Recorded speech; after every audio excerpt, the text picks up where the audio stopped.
નમસ્કાર મિત્રો, welcome back to this channel. તો આજના વિડીયોમાં આપણે ન્યૂઝપેપર પરથી વોકેબ્યુલરી શીખીશું. એટલે ન્યૂઝપેપરમાં જે આવતા વર્ડ્સ છે એને આપણે અહીંયા સમજીશું, ઠીક છે, જેથી કરીને આપણી વોકેબ્યુલરી ઇમ્પ્રુવ થાય. તો ચલો શરૂઆત કરીએ. તો અહીંયા આપણે ફર્સ્ટ વર્ડ છે સેટ્રિકલ. સેટ્રિકલ સેટ્રિકલનો મતલબ થાય યુઝિંગ હ્યુમર ઓર આયરની ઓર રિડિક્યુલ ટુ ક્રિટિસાઇઝ પીપલ ઓર સોસાયટી. એટલે કે વ્યંગ્યાત્મક, કટાક્ષભર્યું. સેટ્રિકલ નો મતલબ થાય વ્યંગાત્મક, કટાક્ષભર્યું. એટલે એવા વર્ડ્સ યુઝ કરવામાં આવતા હોય છે, ઠીક છે, ક્યારેક ક્યારેક. તો એના સંદર્ભમાં આ વર્ડ છે, ઠીક છે. તો જેમ કે આપણે સેન્ટેન્સ જોઈએ, the cartoon was satirical and criticise corruption. એટલે કે કાર્ટૂન વ્યંગાત્મક હતું અને ભ્રષ્ટાચારની ટીકા કરતું હતું. તો સમજાય છે ને, સેન્ટેન્સમાં જ્યારે વર્ડ વપરાય ત્યારે તમને એનો મિનિંગ સમજાય કે એ એવો વર્ડ હોય, એવું કંઈક કર્યું હોય કે જેમાં હ્યુમર હોય, જેમાં આયરની હોય, કે કંઈક અલગ રીતે એને મજાક ઉડાવતા હોય, યા તો પછી એના વિશે કટાક્ષ થતી હોય. તો એવું જે હોય એને કહેવાય સેટ્રિકલ. શું કે સેટ્રિકલ, વ્યંગાત્મક એટલે કે કટાક્ષભરી. The writer is known for his satirical articles. એટલે કે લેખક તેના વ્યંગાત્મક લેખકો માટે જાણીતો છે. His speech had a satirical tone. તેના ભાષણમાં વ્યંગાત્મક લહેજો હતો. જો આ હેડ અહીંયા યુઝ થયું છે એટલે કે પાસ્ટ સેન્ટેન્સ છે, એટલે કે ભૂતકાળનું સેન્ટેન્સ છે, પૂર્ણ ભૂતકાળનું, ઠીક છે. The magazine publishes satirical content regularly. એટલે કે મેગેઝિન નિયમિત રીતે વ્યંગાત્મક સામગ્રી પ્રકાશિત કરે છે. તો સેટ્રિકલનો મતલબ થાય વ્યંગાત્મક, કટાક્ષભર.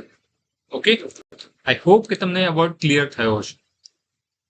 નેક્સ્ટ વર્ડ આપણો છે એ છે સ્પિલ ઓન્ટો.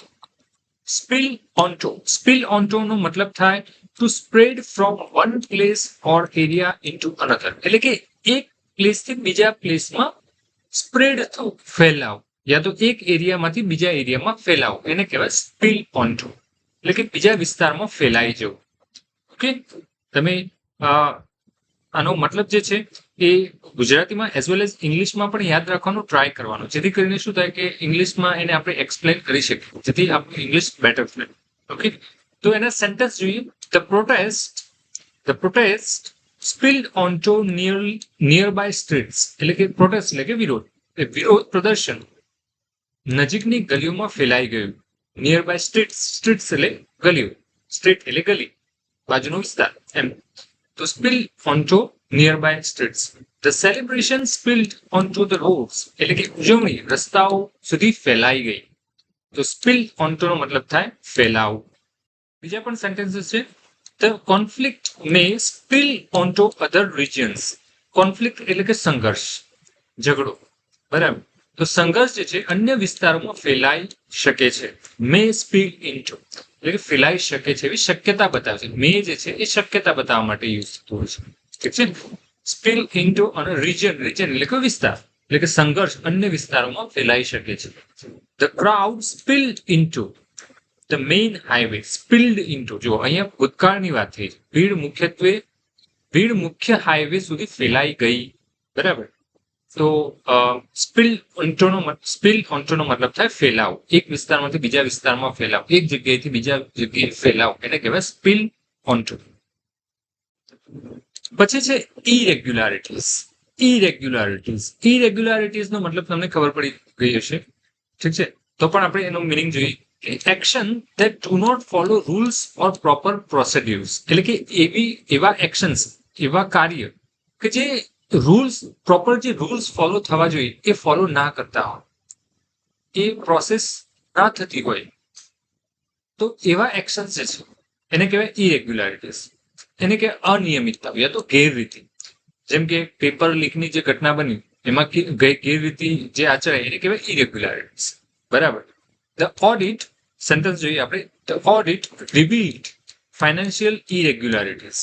એટલે કે ઓડિટ જે થતી હોય છે કંપનીમાં, કે જે ઓડિટ થતી હોય છે એ રિવીલ્ડ એટલે કે બહાર આવ, જાહેર થવું, બહાર આવ. ફાઇનાન્શિયલ ઇરેગ્યુલારિટીઝ એટલે કે એમાં જે નાણાકીય ગેરરીતિ હતી એ બહાર આવી. શેમાં? Audit.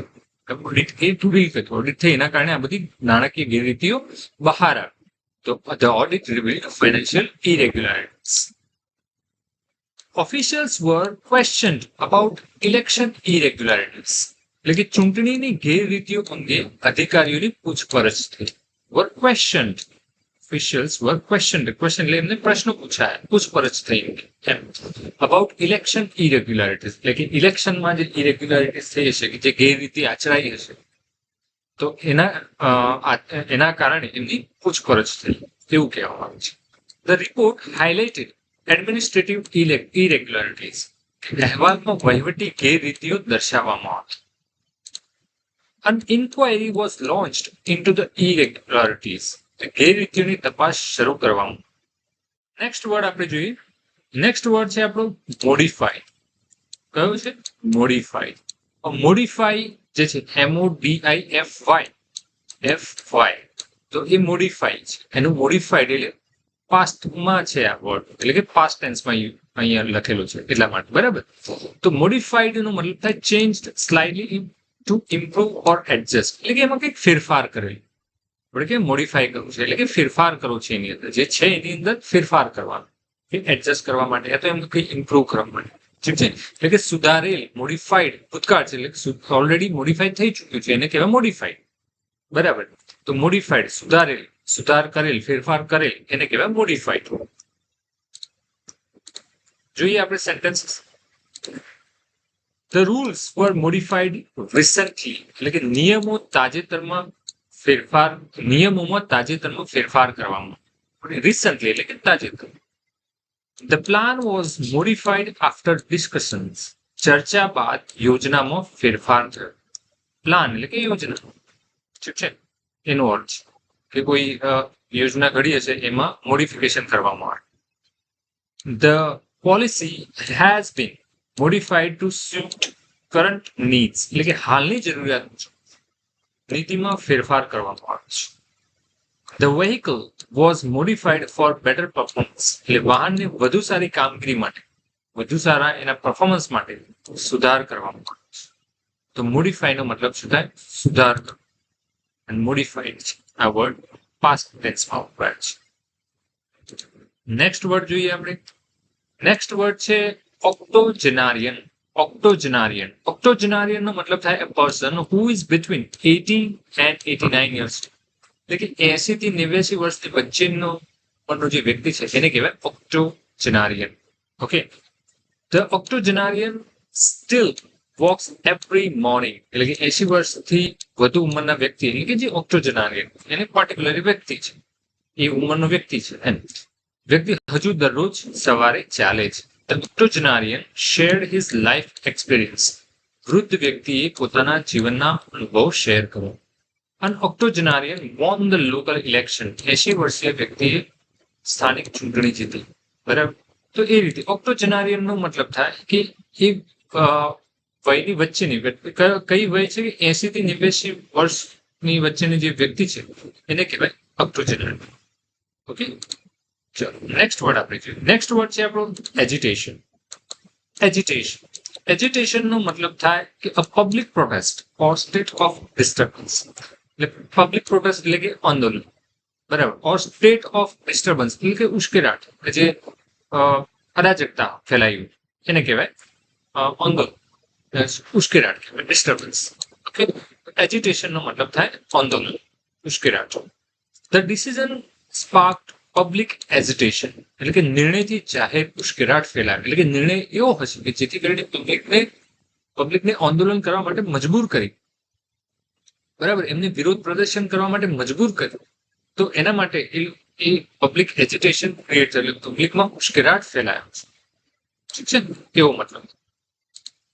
The students launched an agitation against the fee hike, એટલે કે ફી વધારા સામે વિદ્યાર્થીઓએ આંદોલન કર્યું, બરાબર. આઈ હોપ કે તમને જે સેન્ટેન્સના લીધે વર્ડ વધારે ક્લિયર થતો છે.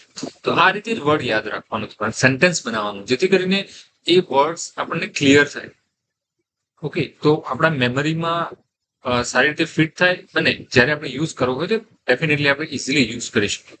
તો એજિટેશનનો મતલબ શું થાય? આંદોલન, ઉશ્કેરાટ. ધ ગવર્મેન્ટ ટ્રાય ટુ કામ એજિટેશન, સરકારે આંદોલન શાંત કરવાનો પ્રયાસ કર્યો. The agitation lasted for several weeks. આંદોલન ઘણા અઠવાડિયા સુધી ચાલ્યું. એજિટેશન નો મતલબ થાય ઉશ્કેરાટ યા તો આંદોલન. નેક્સ્ટ વર્ડ છે ઇરોડ. ઇરોડ નો મતલબ શું થાય? ઇરોડ નો મતલબ થાય ટુ ગ્રેજ્યુઅલી ડિસ્ટ્રોય, વીકન ઓર વિયર અવે. એટલે કે ધીરે ધીરે ડિસ્ટ્રોય થવું કંઈ પણ, બરાબર, યા તો નબળું પડવું યા તો વિયર અવે એટલે કે એમાંથી ધીરે ધીરે એનો નાશ ઓછું થઈ જવું, એને કહેવાય ઇરોડ. કે ધીમે ધીમે નબળું પડવું, ઘસાઈ જવું. વિયર અવે એનો મતલબ થાય ઘસાઈ જવું. તો સેન્ટેન્સ જોઈએ આપણે. ઇન્ફ્લેશન કેન ઇરોડ સેવિંગ્સ, એટલે કે મહંગાઈ જે છે એ બચતને ધીમે ધીમે ઘટાડે છે. સાચી વાત છે. કરપ્શન ઇરોડ્સ પબ્લિક ટ્રસ્ટ, એટલે કે ભ્રષ્ટાચાર લોકોનો વિશ્વાસ નબળો પાડે છે. Bad habits can erode health, એટલે ખરાબ ટેવો આરોગ્યને નુકસાન પહોંચાડે છે, નુકસાન કરે છે. કન્ટિન્યુઅસ ક્રિટિસિઝમ મે ઇરોડ કોન્ફિડન્સ, એટલે સતત ટીકા આત્મવિશ્વાસ ઘટાડે છે. આઈ હોપ કે ઇરોડ નો મતલબ તમે સમજાયો છે. ઇરોડ એટલે કે ધીમે ધીમે નબળું પાડવું, ઘસાઈ જવું. ઓકે, તો એ રીતે. અને સેન્ટેન્સ તમે જોશો તો ઓર ક્લિયર થશે. ચલો નેક્સ્ટ વર્ડ આપણે જોઈએ. નેક્સ્ટ વર્ડ છે કોન્ટ્રોવર્સી. કોન્ટ્રોવર્સી નો મતલબ થાય અ પબ્લિક ડિસએગ્રીમેન્ટ ઓર ડિબેટ, એટલે કે વિવાદાસ્પદ મુદ્દો કે કોન્ટ્રોવર્સી થઈ, બરાબર. કોઈએ કશું કહી દીધું કે જે વિવાદાસ્પદ છે, એના લીધે જે બધો વિવાદ ઉભો થાય તો એને કહેવાય controversy. The statement created a controversy, નિવેદનથી વિવાદ સર્જાય. જે ન્યૂઝપેપરમાં રોજ જે કંઈક ના કંઈક એવું હોય છે કે જે કોઈ સ્ટેટમેન્ટ બોલી દે એના લીધે વિવાદ સર્જાય. The actor was involved in controversy, એટલે કે અભિનેતા એક વિવાદમાં ફસાયા. ઇન્વોલ્વ એટલે કે એમાં સામેલ, એ વિવાદ હશે એમાં સામેલ હતા એમ. ધ ડિસિઝન સ્પાર્ક્ડ પોલિટિકલ કોન્ટ્રોવર્સી, એટલે કે નિર્ણયથી રાજકીય વિવાદ સર્જાયો. તો કોન્ટ્રોવર્સીનો મતલબ શું થાય? વિવાદ યા તો વિવાદાસ્પદ મુદ્દો. પછી છે કેઓસ. કેઓસ નો મતલબ થાય a state of complete confusion and disorder, એટલે કે અરાજકતા, અફરાતફરી, એને કહેવાય chaos, disturbance. The sudden announcement created chaos, એટલે અચાનક જાહેરાતથી ગડબડ સર્જાય, એટલે કે અફરાતફરી સર્જાય, એનો મતલબ એવો છે. બરાબર, ગડબડ નહીં પરંતુ અફરાતફરી લખી શકે, અરાજકતા લખી શકે. The station was in chaos after the delay, એટલે વિલંબ પછી. આફ્ટર ડિલે એટલે વિલંબ પછી સ્ટેશન પર અરાજકતા હતી. The protest lead two chaos in the city, એટલે કે વિરોધ પ્રદર્શનથી શહેરમાં અફરાતફરી ફેલાય. તો કેઓસ નો મતલબ શું થાય? અફરાતફરી, અરાજક. નેક્સ્ટ વર્ડ છે આપણો એનસ્યુ. એનસ્યુ નો મતલબ થાય to happen as a result of something, એટલે કે કશું બન્યું હોય એના પછી જે પરિણામ કશાકના લીધે કશું થતું હોય તો એ પરિણામે બનવું, ત્યારબાદ થવું, એને કહેવાય એનસ્યુ. બરાબર. તો જોઈએ આપણે સેન્ટેન્સીસ, એના પરથી ખ્યાલ આવશે. A heated debate ensued after the speech, એટલે કે ભાષણ પછી. સ્પીચ એટલે કે ભાષણ. heated debate એટલે ચર્ચા. heated એટલે ગરમા, બરાબર. જે રોજે આપણે ન્યૂઝમાં જોતા જ હોઈએ છીએ. ન્યૂઝ ચેનલ તમે ચાલુ કરો એટલે આ જ ચાલુ. ભાષણ પછી ગરમા ગરમ ચર્ચા શરૂ, એટલે કોઈ નેતાએ ભાષણ કર્યું એના પછી ચર્ચા શરૂ થઈ જાય, એટલે કે heated debate ensued after the speech, એટલે કે સ્પીચના પરિણામ, એના પરિણામે આ ડિબેટ શરૂ થઈ. તો એન્સ્યુ નો મતલબ તમે સમજી શકતા છો, પરિણામ, ત્યારબાદ આ ઘટના શરૂ થઈ એમ. તો એન્સ્યુ નો મતલબ થાય ત્યારબાદ થવું, પરિણામે બન્યું. વાયોલન્સ એન્સ્યુડ આફ્ટર ધ ક્લેશ, અથડામણ પછી હિંસા ફાટી ગઈ. વાયોલન્સ, બરાબર. વાયોલન્સ નો મતલબ થાય હિંસા. ક્લેશ એટલે કે અથડામણ, બરાબર. ક્લેશ નો મતલબ શું થાય? અથડામણ. Confusion ensued due to announcement, એટલે કે જાહેરાતને કારણે ગૂંચવણ સર્જાય. Several changes ensued from the new policy, નવી નીતિના પરિણામે ઘણા ફેરફારો થયા. તો ensued નો મતલબ શું થાય? એના પરિણામે પછી કંઈ થવું એમ. કોઈ ઘટનાને પછી કોઈ ઘટના બને તો એને કહેવાય ensued. પછી છે intervene. Intervene નો મતલબ થાય to become involved in order to improve a situation, એટલે કે સિચ્યુએશનને ઇમ્પ્રૂવ કરવા માટે એમાં સામેલ થવું, એટલે કે હસ્તક્ષેપ કરવો. The court decided to intervene. અદાલતે હસ્તક્ષેપ કરવાનો નિર્ણય લીધો. Police had to intervene during the fight. ઝઘડા દરમિયાન પોલીસે હસ્તક્ષેપ કરવો પડે. The government may intervene in the matter. તો સરકાર આ મામલે હસ્તક્ષેપ કરી શકે છે. The international organization often intervene in crisis. Crisis એટલે કે કોઈ સંકટ. આંતરરાષ્ટ્રીય સંસ્થાઓ ઘણીવાર સંકટમાં હસ્તક્ષેપ કરી શકે છે. તો ઇન્ટરવીન નો મતલબ થાય હસ્તક્ષેપ કરવો. બે વચ્ચે ઝઘડો થાય અને તમે એ સુલઝાવવા માટે તમે એમાં ઇન્વોલ્વ થાવ તો એને શું કહેવાય? ઇન્ટરવીન. ઓકે, ચલો નેક્સ્ટ વર્ડ છે આપણો ડિટેઇન્ડ. ડિટેઇન, ટુ ડિટેઇન ઉપરથી આ પાસ્ટ ટેન્સ છે. ટુ ડિટેઇન એના પરથી ડિટેઇન્ડ એટલે કે એક પાસ્ટમાં છે. Kept in custody or પ્રિવેન્ટેડ from living એટલે કે અટકાયતમાં લેવાય. અટકાયતમાં લેવાયેલ એને કહેવાય ડિટેઇન્ડ. ટુ ડિટેઇન એટલે કે એને અટકાયતમાં લેવું. ટુ ડિટેઇન એટલે કે અટકાયતમાં લેવાયેલ, એને રોકી રખાયેલ એમ. કોઈ પ્રોસેસ, કોઈ તપાસ કરવા માટે કેમ પોલીસ અટકાયતમાં લેતી હોય છે, બરાબર, ગુનેગારોને, કોઈ શંકાસ્પદ વ્યક્તિને, તો એને કહેવાય ડિટેઇન કરે. એને કહેવાય ડિટેઇન્ડ. અને ડિટેઇન કરી લીધો હોય તો એને કહેવાય ડિટેઇન્ડ. બરાબર, ઓલરેડી ઘટના બની ગઈ છે, ડિટેઇન કરી લીધો છે, એટલા માટે ડિટેઇન્ડ વર્બ છે. ઓકે, ચલો જોઈએ સેન્ટેન્સ આપો. તો પોલીસ ડિટેઇન્ડ સેવરલ પ્રોટેસ્ટર્સ. પોલીસે ઘણા વિરોધીઓને અટકાયતમાં લીધા. The suspect was detained for questioning. એટલે કે શંકાસ્પદ વ્યક્તિને પૂછપરછ માટે અટકાવવામાં આવ્યો.